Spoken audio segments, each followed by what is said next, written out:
Assalamualaikum warahmatullahi wabarakatuh. Kembali bersama saya Fauzan Elkana. Dikutip dari republik.co.id, Perang Khandaq dan koalisi Yahudi Quraisy melawan Rasulullah SAW.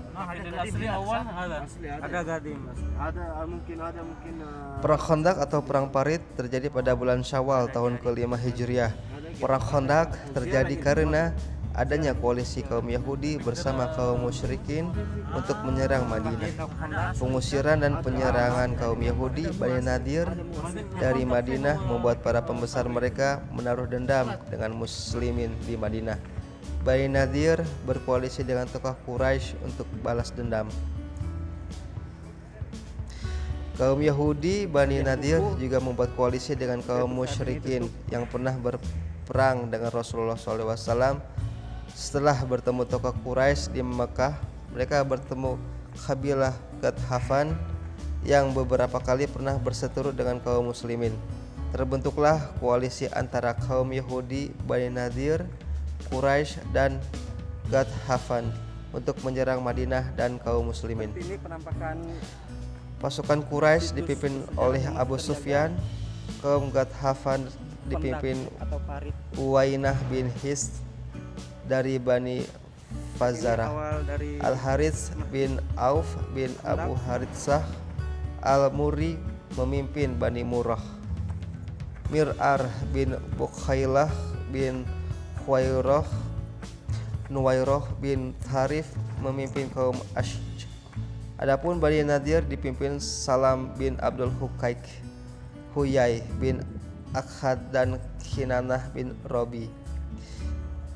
Ketika Rasulullah mendengar terbentuknya bala tentara koalisi tersebut, ia memerintahkan kaum muslimin untuk menggali parit di sekeliling kota Madinah.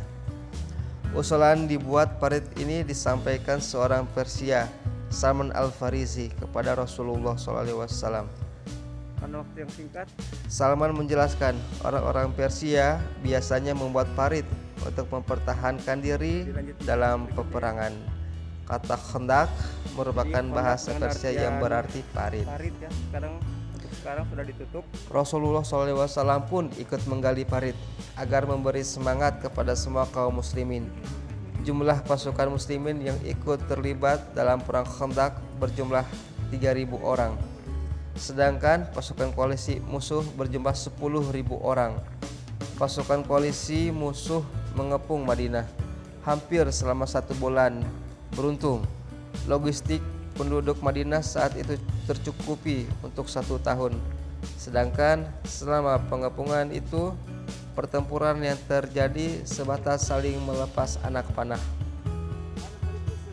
Puncak ketika pasukan berkuda musuh berusaha menerobos parit dengan mencari celah parit yang paling kecil.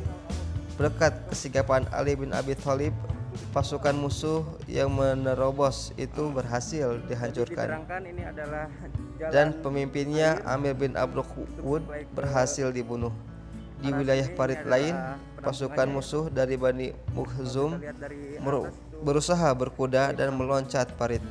Namun, ia terperosok dan dibunuh Ali bin Abi Thalib. Setelah pengepungan penyerangan yang berlangsung hingga 15 hari, selama itulah Allah Subhanahu wa Ta'ala memberikan bibit perpecahan di antara koalisi pasukan yang mereka bentuk.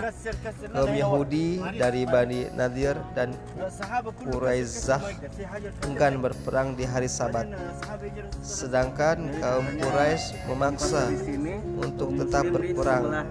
Quraisy pun merasa dikhianati kaum Yahudi. Akhirnya persengketaan pun terjadi dan persekutuan mereka akhirnya porak-poranda. Tidak lama setelah itu dikisahkan datanglah angin kencang dalam beberapa malam yang amat menggigil. Angin itu bertiup sangat kencang sehingga api unggun pun tidak bisa menyala dan menerobohkan tenda-tenda musuh. Kedinginan pun membunuh perbekalan ternak mereka. Mendengar pasukan musuh porak-poranda secara moral dan persiapannya, Rasulullah SAW memanggil Huzaifah untuk mengecek kebenaran itu. انت تصور كل هذا كله كذاب. هذا bagus ada. Mau kalau mau Istana. Ini apa Min? Masjid Turki. Yang bangun orang Turki Utsmaniyah. Ada Utsmani. Jadi Sejarahnya. Turki Utsmani. Masjid Ya, yang ini adalah Qatar stasiun kereta ريل ستيشن Haga Turki Utsmani. ريل عثماني قديم هذا. هذا دائما في شغل. Dan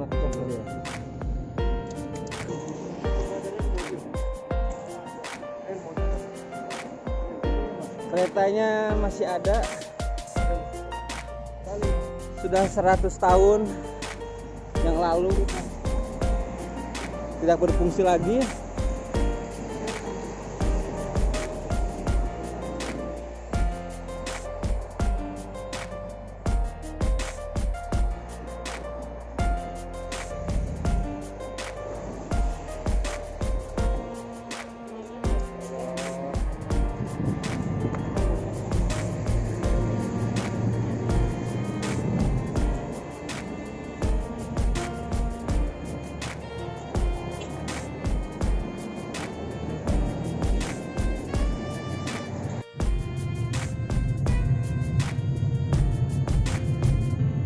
Sekarang kita berada di daerah Bir Ali.